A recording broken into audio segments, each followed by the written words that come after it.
మన మోకాళ్ళలో గుజ్జు పెరగాలంటే మనము చక్కటి చిట్కా ఆవాలను కొద్దిగా ఫ్రై చేసి మిక్సీ పట్టుకోవాలి మెత్తగా.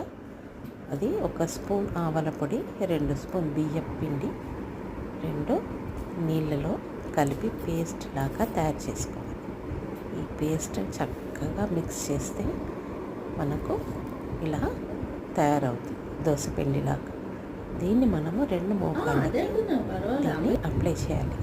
దీని వలన మోకాళ్ళలో ఉన్న వాపు, మోకాళ్ళ నొప్పి, ఇంకా మోకాళ్ళలో కార్టిలేజ్ గుజ్జు పెరుగుదలకు ఈ ఆవ గింజలు ఇంటి చిట్కా ఎంతో బాగా పనిచేస్తుంది. నేను స్వయంగా వాడుతున్నాను. మీరు కూడా వాడి తప్పకుండా మీ మోకాళ్ళ నొప్పిని తగ్గించుకోండి.